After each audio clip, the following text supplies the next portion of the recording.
গোলাঘাট জিলাৰ এটি উল্লেখযোগ্য অনুষ্ঠান মণিকাঞ্চন শিল্পী সমাজৰ পঞ্চম বাৰ্ষিক প্ৰতিষ্ঠা দিৱসৰ আয়োজন। গোলাঘাটৰ কচুগাঁও ৰাইজৰ সহযোগত পুলিবৰ নামঘৰত তিনিদিনীয়া বৰ্ণাঢ্য কাৰ্যসূচীৰে অনুষ্ঠিত হ'ব অনুষ্ঠানটিৰ পঞ্চম বাৰ্ষিক প্ৰতিষ্ঠা দিৱস। অহা 14 ফেব্ৰুৱাৰীৰ পৰা 16 ফেব্ৰুৱাৰীলৈকে হ'ব লগা বিভিন্ন কাৰ্যসূচী সম্পৰ্কত সংবাদমেলযোগে অৱগত কৰিলে অনুষ্ঠানটিয়ে। মণিকাঞ্চন শিল্পী সমাজৰ প্ৰতিষ্ঠা দিৱসত বিশিষ্ট অভিনেতা অৰুণ হাজৰিকালৈ ৰাজ্যিক ভিত্তিত আগবঢ়োৱা হ'ব মণিকাঞ্চন শিল্পী বঁটা আৰু আনন্দ সিন্ধু উপাধি। আনহাতে জিলাভিত্তিক মণিকাঞ্চন শিল্পী বঁটা আগবঢ়োৱা হ'ব লোকশিল্পী দুলুমণি বৰালৈ। আনহাতে এই অনুষ্ঠানতে গোলাঘাট জিলাৰ 10 গৰাকী বিশিষ্ট ব্যক্তিক বিভিন্ন ক্ষেত্ৰত তেওঁলোকৰ অৰিহণাৰ বাবে বিশেষভাৱে সম্বৰ্ধনা জ্ঞাপন কৰিব বুলি উদ্যোক্তাই জানিবলৈ দিছে। জিলাখনৰ সামাজিক সাংস্কৃতিক প্ৰকৃতি কৃষি সংবাদ ক্ষেত্ৰ লোক সংস্কৃতি আদি বিভিন্ন ক্ষেত্ৰৰ একোজনকৈ ব্যক্তিক জ্ঞাপন কৰা হ'ব বিশেষ সম্বৰ্ধনা।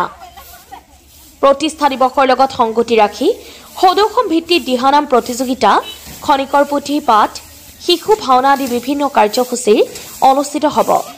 অনুষ্ঠানটিৰ প্ৰতিষ্ঠা দিৱসৰ 3টা দিনৰ কাৰ্যসূচীতেই গোলাঘাটবাসীৰ উপস্থিতি কামনা কৰিছে মণিকাঞ্চন শিল্পী সমাজে। নমস্কাৰ। মণিকাঞ্চন শিল্পী সমাজৰ আৰু পুলিবৰ নামঘৰ কচুগাঁৱৰ হৈ আমি সকলোলৈকে ভক্তিভৰা সেৱা নিবেদন কৰিছোঁ। অহা 14, 15 আৰু 16 ফেব্ৰুৱাৰী তাৰিখে মণিকাঞ্চন শিল্পী সমাজৰ প্ৰতিষ্ঠা দিৱস অনুষ্ঠিত কৰা হ'ব। এই প্ৰতিষ্ঠা দিৱস পুলিবৰ নামঘৰ কচুগাঁৱত 3দিনীয়া কাৰ্যসূচীৰে অনুষ্ঠিত কৰা হৈছে। প্ৰথম দিনাৰ উষা কীৰ্তন, পতাকা উত্তোলন, বৃক্ষৰোপণ, স্মৃতি গ্ৰন্থকে প্ৰমুখকৈ বিভিন্নখিনি কাৰ্যসূচী আছে। আৰু বিশেষত দিনৰ 1 বজাৰ পৰা সদৌ অসম ভিত্তিত আমি দিহানাম প্ৰতিযোগিতা অনুষ্ঠিত কৰিছোঁ। দিহানাম প্ৰতিযোগিতাৰ পুৰস্কাৰ ক্ৰমে প্ৰথম 12,000, 8,000 আৰু 6,000। শ্ৰেষ্ঠ নামতি পুৰস্কাৰ আছে, শ্ৰেষ্ঠ খোলবাদক আৰু শ্ৰেষ্ঠ নাগাৰাবাদকৰ পুৰস্কাৰ আছে। লগতে সেইদিনাই আমি সন্ধ্যা 6 বজাত মণিকাঞ্চন শিল্পী বঁটা আৰু আনন্দ সিন্ধু উপাধি আমি প্ৰদান কৰিম। আৰু এইবাৰ পঞ্চম বাৰ্ষিক প্ৰতিষ্ঠা দিৱসত এই বঁটাভাগি আমি প্ৰদান কৰিম অসমৰ যশস্বী অভিনেতা নেত্ৰকাখ্যাত শ্ৰদ্ধাৰ শ্ৰীযুত অৰুণ হাজৰিকা ডাঙৰীয়াক। আৰু জিলা ভিত্তিত মণিকাঞ্চন শিল্পী বঁটা প্ৰদান কৰিম যশস্বী লোকশিল্পী শ্ৰীযুত দুলুমণি বৰা ডাঙৰীয়াক। মণিকাঞ্চন শিল্পী বঁটা আৰু আনন্দ সিন্ধু উপাধি প্ৰদানৰ কৰা হ'ব প্ৰয়াত বিপিন চন্দ্ৰ বৰগোহাঁই আৰু ইন্দু বৰগোহাঁই সৰণীত, আৰু গুণকান্ত গোহাঁই সৰণীত মণিকাঞ্চন শিল্পী বঁটা প্ৰদান কৰা হ'ব। লগতে বিশেষভাৱে আমাৰ অঞ্চলৰ বিশেষ পাৰদৰ্শী 10 গৰাকী ব্যক্তিক আমি সম্বৰ্ধনা অনুষ্ঠান কৰিম। আমি সমাজকৰ্মী হিচাপে আমি আগবঢ়াম শ্ৰদ্ধাৰ শ্ৰীযুত লক্ষেশ্বৰ বৰা ডাঙৰীয়াক, নীলাধৰ চেতিয়া ডাঙৰীয়াক আমি লোকসংগীতৰ বিশেষকৈ মৃদংগ, নাম, পাঠ, আৰু তেখেত এগৰাকী শিক্ষাবিদ, তেখেতক আমি আগবঢ়াম। শ্ৰীযুত ৰাণা মহন্ত ডাঙৰীয়াক আগবঢ়াব বিচাৰিছোঁ, তেখেতে আসন নিৰ্মাণ কৰে, এগৰাকী খনিকৰ। আমাৰ চিনাতলী অঞ্চলৰ শ্ৰদ্ধাৰ শ্ৰীযুত অনন্ত শইকীয়া ডাঙৰীয়াক আমি এই বঁটা প্ৰদান কৰিম এগৰাকী প্ৰকৃতিবিদ হিচাপে। শ্ৰদ্ধাৰ শ্ৰীযুত তৰুণ শইকীয়া ডাঙৰীয়াক ফৰকাটিঙৰ, তেখেতক আমি এগৰাকী দিহানামৰ শিল্পী হিচাপে আমি বঁটা প্ৰদান কৰিম।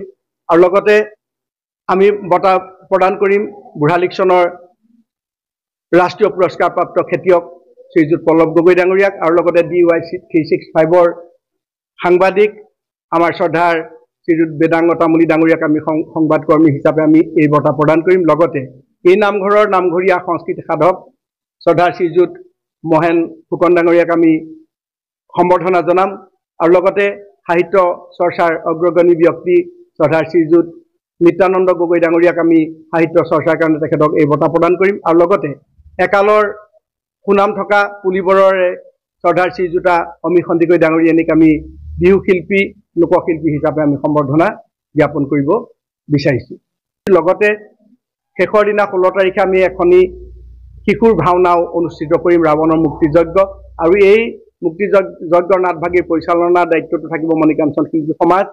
গতিকে আৰু লগতে আমি দ্বিতীয় দিনীয়া শ্ৰী খনিকৰ পুথি ভাগো আমি পাঠ কৰাৰ চিন্তা কৰিছোঁ, যাতে আমি সমস্তই ভগৱন্তৰ চৰণত সেৱা লৈ আমি আগুৱাই যাব পাৰোঁ, এই আশা ৰাখিছোঁ। আমি সকলো লোকে হয়তো আমি চিঠি পত্ৰ দি নিমন্ত্ৰণ জনাব পৰা নাই, ছ'চিয়েল মিডিয়াৰ যোগেৰেও আমি নিমন্ত্ৰণ জনাইছোঁ আৰু আপোনালোকৰ চেনেলৰ জৰিয়তে আমি সকলোকে গোলাঘাটবাসী তথা অসমবাসীক আমি আহ্বান জনাইছোঁ যে পুলিবৰ কচুগাঁও নামঘৰত সকলোৱে সমবেত হৈ আমাৰ মণিকাঞ্চন শিল্পী সমাজ কচুগাঁওবাসীক উৎসাহ উদ্দীপনা যোগোৱাৰ লগতে উঠি অহা প্ৰজন্মক যাতে আমি আগবঢ়াই নিব পাৰোঁ, সকলোৰে আমি সহায় সহযোগিতা কেইদিনৰ অনুষ্ঠানত আমি কামনা কৰিছোঁ। গোলাঘাটৰ পৰা কল্পনা ফুকনৰ ৰিপৰ্ট, PNT অসম।